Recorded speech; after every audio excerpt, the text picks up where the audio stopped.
Well, good morning. Welcome to Bedrock Church, Franklin County. Good morning, Ross. Good morning. We're here on scenic Bald Knob. Share a little bit of Franklin County with you guys. Yeah, I mean, historic. I'm just telling you guys, if you haven't been up here, it is worth the 15-minute hike that will make you sweat, even make you see stars a little bit, but it is totally worth it.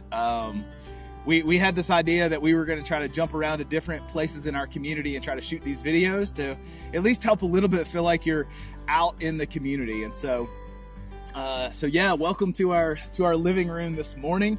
It is so beautiful up here, and a great place to start as we begin this new series. We're going to be talking about the life of Joseph, but specifically, Ross, we're going to be leaning into this idea of uncommon sense, these things that just don't really make sense. Speaking of which, why are you carrying a light bulb? Well, I thought in case we got stuck out here. No, actually the light bulb was one of the inventions that at its time when Thomas Edison invented it, it was thought as an uncommon idea. In fact, those in charge in England really rejected the idea. They said, well, it may be okay for those people in America, but certainly not for the people here.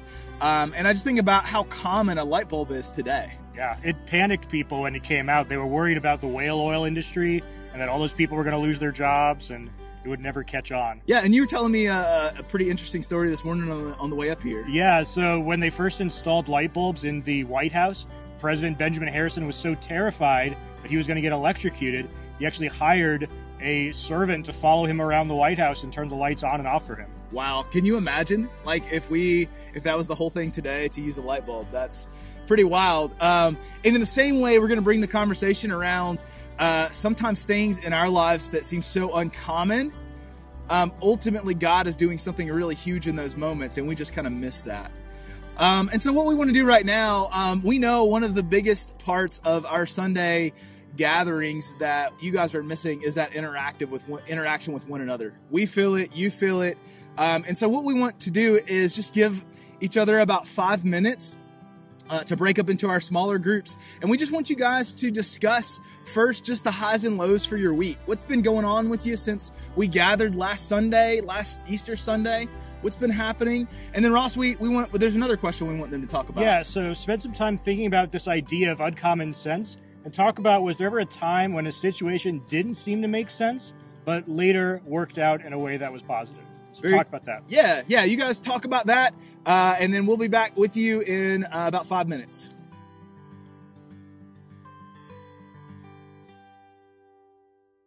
Welcome back, everybody.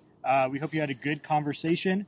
Today we're really going to be focusing on the background, looking into the life of Joseph before we get into the full series, and really thinking about this idea of uncommon sense. And kind of the big idea we're going to be looking at throughout this series is trusting God when life doesn't make sense, this uncommon sense of putting our faith in God. And so today we're really going to look at this big story of God's plan from the very beginning leading up to the life of Joseph. And so to do that, we need to get into the background of Genesis and the story of this family leading into the life of Joseph. So when we look at the overview of Genesis and this big story of God's plan, chapters 1 through 11 is really about God and his world. We start off the book looking at creation and everything being put together and that it was good. And then we see the brokenness of that with the fall and Adam and Eve and going away from God's design of how things were meant to be, this picture of shalom. Then we get into the family of Adam and Eve. We see Cain and Abel, and we see this continuation of this rebellion and brokenness that leads to Cain murdering his brother. And then that rebellion continues as we go forward into the people around Noah's time, and that God wipes out these people that have become so broken through the flood, but there is a promise still of redemption to come. And we continue and we see more and more violence and war. And we get to the point of the Tower of Babel where people try to become like God and continue to rebel against his picture of what the world was meant to be like. Yeah, and so then the storyline starts to shift. Those first 11 chapters really just show how desperate man is, and that man can't do it on their own. It's just failure after failure after failure. And then starting in chapter 12, we really get this promise where God steps into the scene of humanity and starts with this family of Abraham.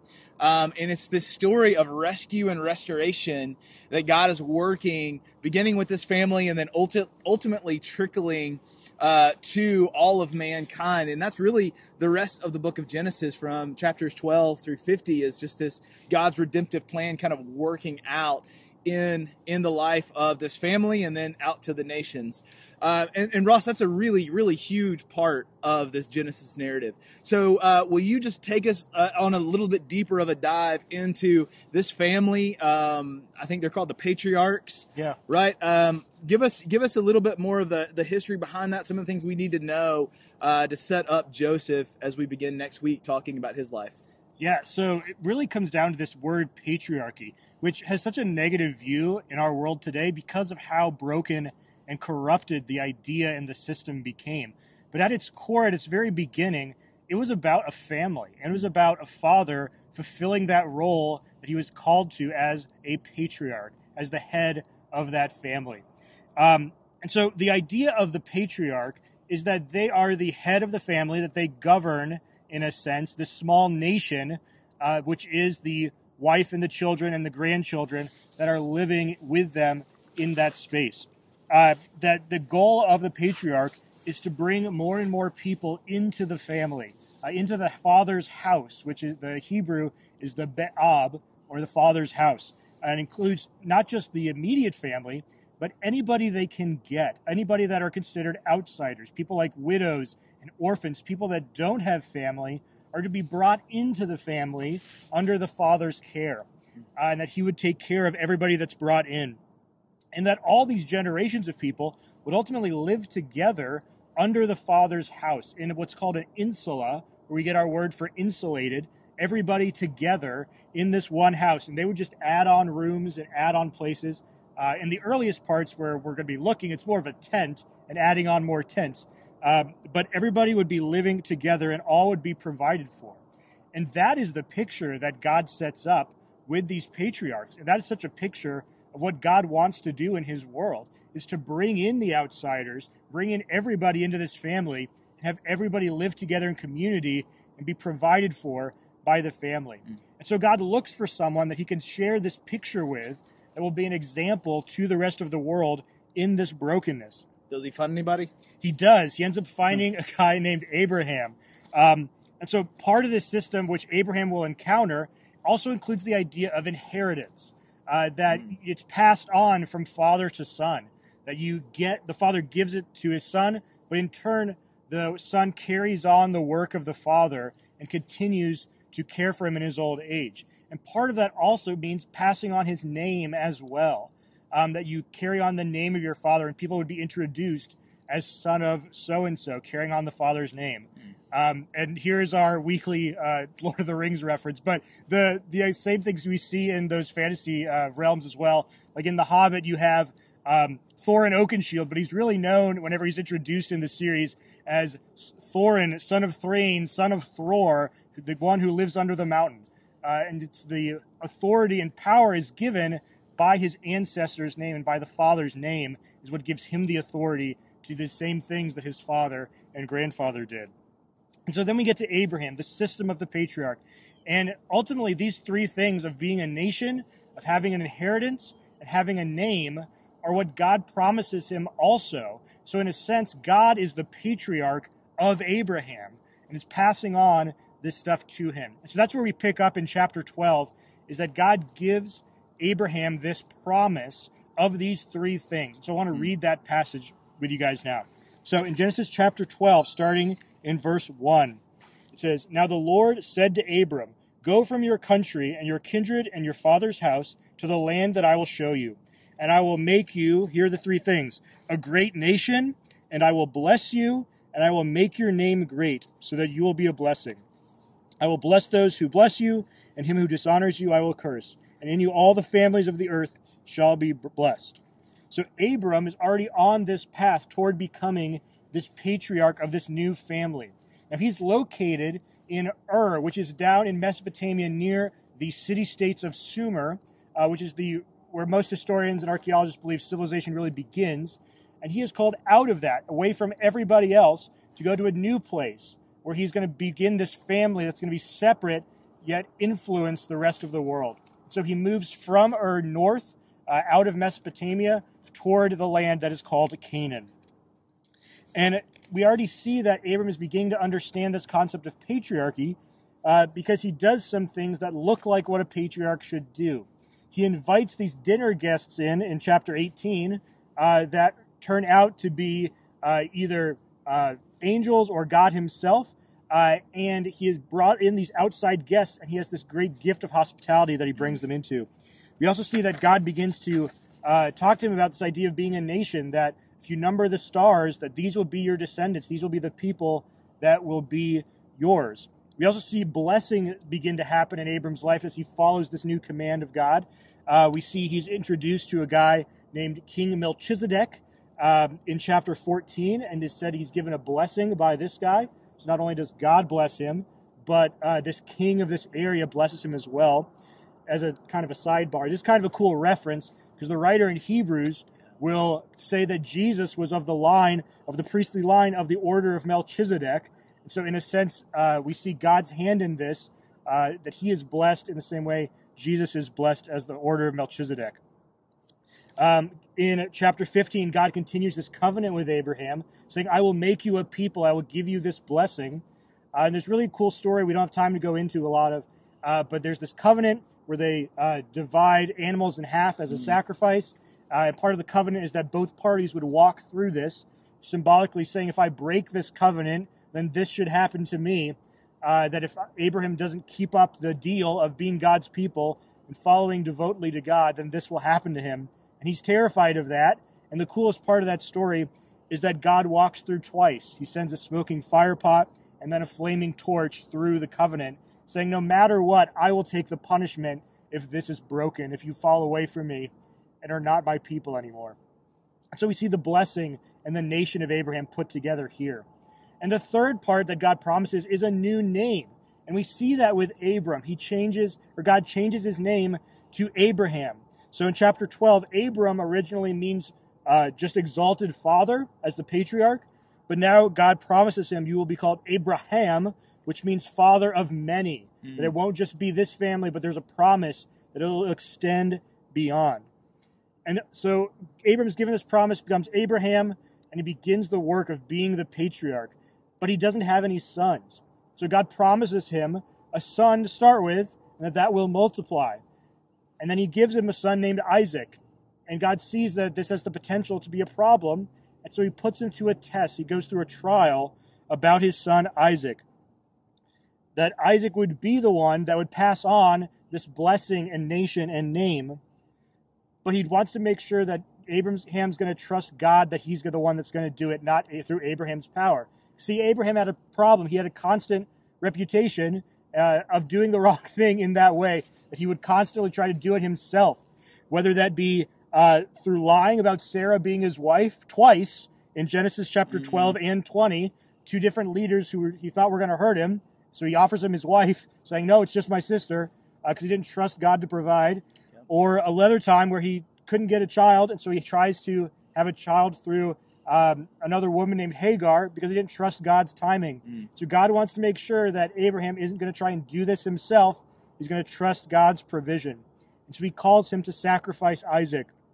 And again, we don't have time to go into this full story. I encourage you to read through this story in Genesis chapter 22. But ultimately, he's asking him, but do you trust me? And Abraham must be asking himself, what about this promise of a nation and a blessing and a name, someone to carry this on?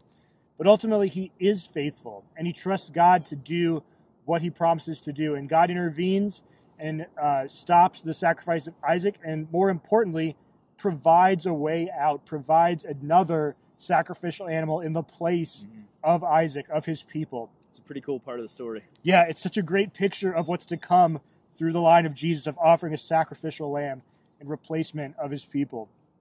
So that all leads us to Jacob, who is Joseph's father. And by the time we get to this point, that is where the patriarchy really starts to be corrupted. It's no longer this picture of providing for a nation and giving a blessing and providing a new name and bringing in the outsiders. It has lost its original meaning, and we see that through the life of Jacob. So when we look at this part in Genesis, we have those three things. Remember, we have a blessing, a nation, and a name. So this begins this process where the patriarchy starts to fall apart because of Jacob. So let's look at those three things and how he ultimately messes them up, but God redeems those things. So let's start with the blessing. So one of the most famous stories with Jacob is that he steals the blessing from his older brother, that he's not, in fact, the oldest son to get the inheritance. And so he tricks his brother Esau into giving it to him for a bowl of soup. And then Jacob covers his body with these furs to make himself hairier like his brother, and goes into Isaac, who's blind, and gets the blessing of being the new patriarch. And so he takes that from his brother. He usurps what God's going to do and takes it for himself. And ultimately, God redeems that, because later on, after he's fled, God gives him a new blessing. He gets a new blessing after he wrestles with God in chapter 32 of Genesis, which is kind of a crazy story in itself, that God, in some sort of human form, wrestles with Jacob and pops his hip out of socket, and then gives him a new blessing and affirms him as this patriarch. And then, as far as the nation goes, after this incident with his brother, Jacob actually flees. He leaves the insula. He leaves his family. He wants the blessing, but not the responsibility, and he runs away from being that patriarch. And that also happens in chapter 27. And then in chapter 33, there's reconciliation. He comes back to his brother Esau, and he is forgiven for what he did, and he's reunited with his family. And God reaffirms that promise that he will have descendants like he promised his grandfather Abraham, that he will be like the dust of the earth with as many descendants as he will have. And in fact, his sons will become the 12 tribes of Israel, these 12 groups that will continue this plan for God's family to redeem the world. And then ultimately, his name is also part of the problem, but also the solution. His name, Jacob, means deceiver. It's like his family kind of knew from the beginning that it was going to be a problem. And in fact, he himself is deceived later on by his father-in-law Laban when he's trying to marry Rachel. And we'll talk more about that later when we look at the family situation. But his name is also redeemed, that God changes his name from Jacob the deceiver to Israel, which means he who wrestles with God. And so he's given a new name in chapter 32 as well. And that kind of becomes this picture of the whole nation, right? This Right, they storyline of them wrestle with wrestling God. with God. Yeah. Like, it's kind of got a dual meaning there, which is kind of cool. Right, yeah. So we want you guys to think about this a little bit in your breakout session. So where do you see things not making sense, this uncommon sense, in the lives of these patriarchs, in Abraham, Isaac, and Jacob? And ultimately, how is God faithful in those situations? So I hope you took some notes or can flip through Genesis and be thinking about those things. But let's talk about that question. Where do you see these things not making sense in the lives of Abraham, Isaac, and Jacob? And ultimately, how is God faithful in those situations? Well, welcome back from your discussion time. We want to turn the attention now. We've been talking a lot about the context. We want to look for just a second about this guy named Joseph. Joseph, if we were to kind of overview his life, I think you could characterize his life as someone who trusted in God. He almost becomes this picture of every way that his forefathers, Abraham, Isaac, and Jacob, in the ways that they failed, Joseph gets it right. Even in the midst of some really trying times, he succeeds where his predecessors had failed. In fact, most commentators will even say that Joseph is a type of Christ. And so he's a picture. There's so many things we see in the life of Joseph that we'll see later on in the the life of Jesus. Just to name a few, he was a favored son. He was rejected by his brothers, yet through faithfulness and suffering, he ascends to the highest throne in the land. And that's like the picture exactly of what Jesus was to do when he would come onto the scene years later. And so I want us to get back to this bedrock principle. This is going to be something we're going to come back to every single week.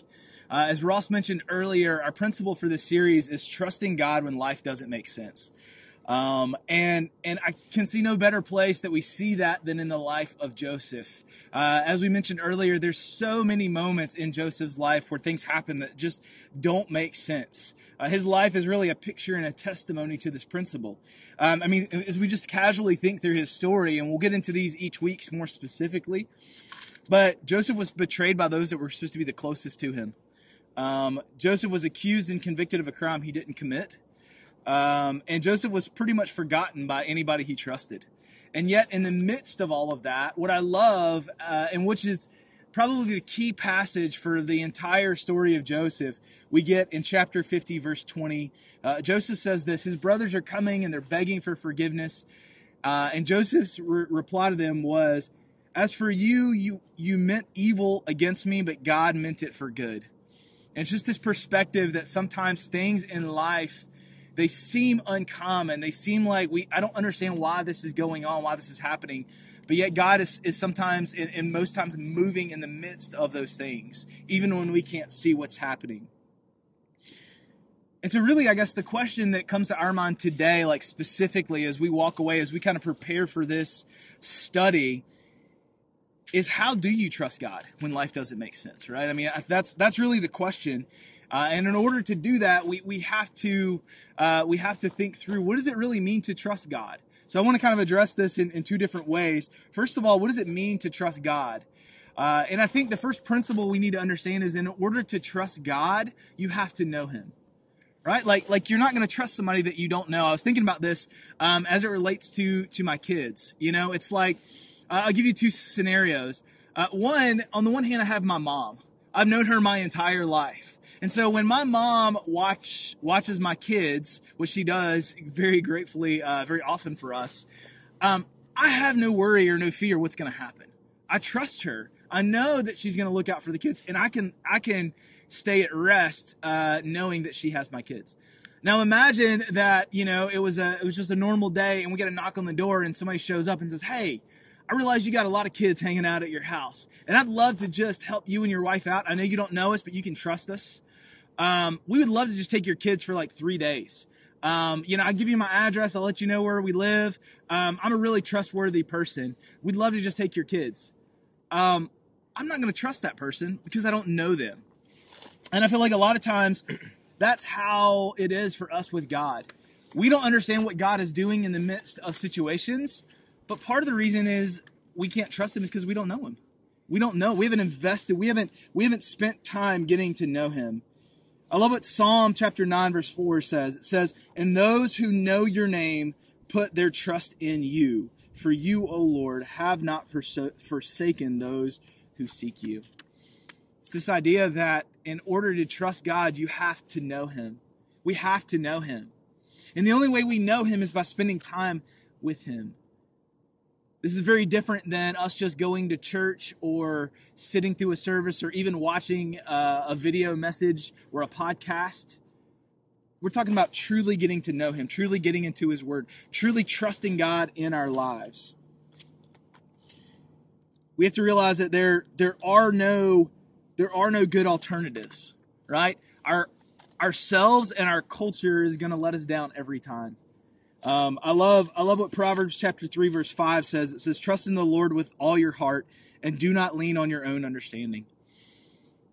I think in this moment we're living in right now, how true is that wisdom? How important is that wisdom? Is that we don't just trust on ourselves, but we trust that God is going to be there, and that God is still working, and that God is still caring and loving us, even in the midst of all the craziness that's happening around us.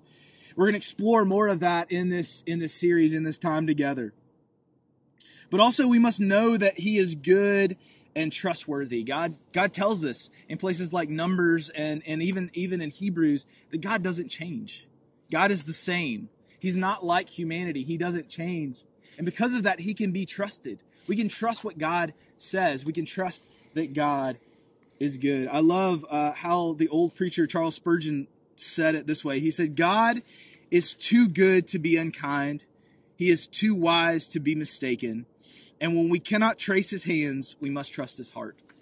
And I think that's so much of what it means to trust God when things don't make sense. Yeah, I can't see exactly the little pieces moving around that God is doing in this moment, but yet I trust his heart. I trust that he is good. That word good, I just kind of comes to mind, of course, is that moment from C.S. Lewis, The Lion, the Witch, and the Wardrobe, right? Where they're asking about Aslan the lion. I bet we've used that like 20 times. We should probably pay royalties or something on that. But Lucy asked, like, is he safe? And I can't remember, is it Mr. Beaver, Miss Beaver, one of the two, or like, he's not safe, but he's good. And that's you only experience the goodness of God by actually trusting him. And he is good. Also in those moments, we need to know that he has proven himself and continues to prove himself.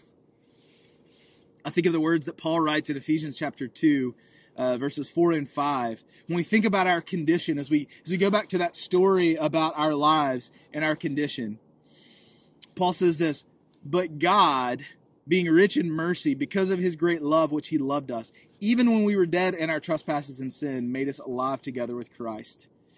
By grace you have been saved. Even when we were dead, and even when we were rightly judged for our sin, yet because of God's mercy, because of his goodness, he showed his love toward us. Because he was rich in mercy, he showed his great love toward us. And I think that's key. That's key for trusting God, is to know that ultimately God has our good in all of his plans and all of his intentions, even if I can't see it right in this moment. We also must recognize what God has done in our past. I think a great question for us to ask as we think about trusting God is, what has God done in your past to prove his faithfulness? Sometimes when you're struggling in the moment with trusting God, we need to just look back to those ways that God has proved his faithfulness to us. And I think that's an important part. But then the second part we need to acknowledge of that is, how do I trust God when life doesn't make sense? And that's why we wanted to kind of introduce this series in this moment that we're living in, because so much of life doesn't make sense right now. It doesn't make sense why we're not meeting together on Sunday morning right now in a place together. It doesn't make sense that there's all of these procedures and ways that you even do things that, like going to the grocery store, that you have to get in line and all of this stuff. How do I trust God when it seems like the world doesn't make sense? And I think we have to realize that trusting God is one of those truths that we have to realize that we can do and we can discover more and more as we live in this moment. That's certainly was true in Joseph's life. Joseph's life was just characterized. That's what I love about his life, was just characterized by these moments of trusting God. And we're going to look at some of those specifically. We're going to look at things, Ross, I'm really excited about. We're going to look at some things like, how do you deal with a dysfunctional family? What do you do when your dreams come crashing down? What do you do with the allure of sexual temptation? Is God really there when it seems like everything is going wrong? How do I forgive those who have wronged me? And one of the things I love about Joseph's story, I was noticing this, I was kind of refreshing myself on his story this week. And in chapter 39, there are at least 5 places that it says the Lord was with Joseph. Now, Joseph didn't see all of those in the moment, but the author wants us to see that even when life seemed bleak, even when things were so messed up and nothing made sense, God was still with Moses. With Moses. God was still with Joseph. He was also with Moses. Yeah, that's a great point. But specifically, he was with Joseph.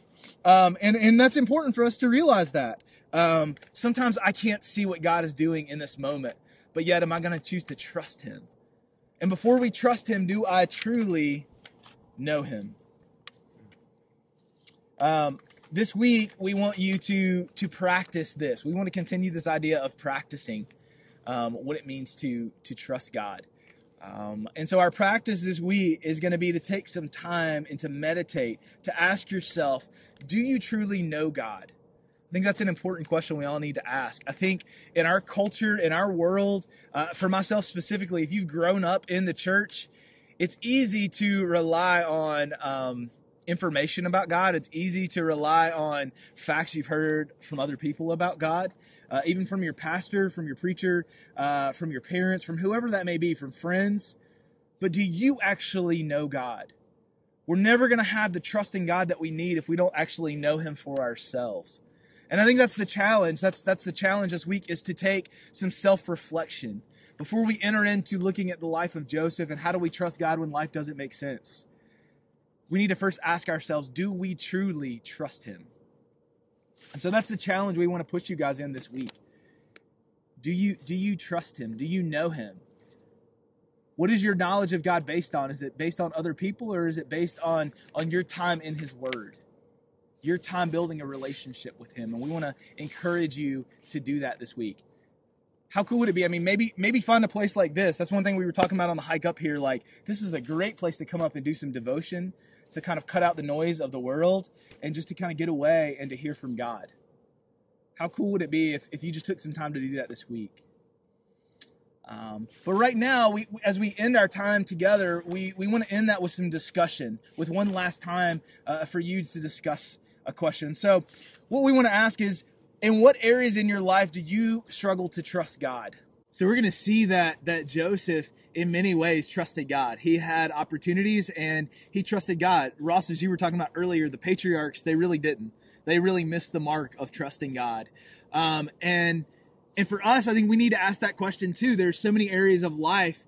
Do we trust God? Do we truly trust God? And so the question again is, what areas do you struggle to trust God in your life? So take a couple minutes, talk about that in your groups, and then we'll kind of wrap up for the day together. We just want to say again, church, we love you guys. We're praying for you. We love you, and we'll see you again real soon. We're going to continue to try to do these location spots around the community. So something kind of fun to look forward to. So we'll see you next week. Have a good week. Bye.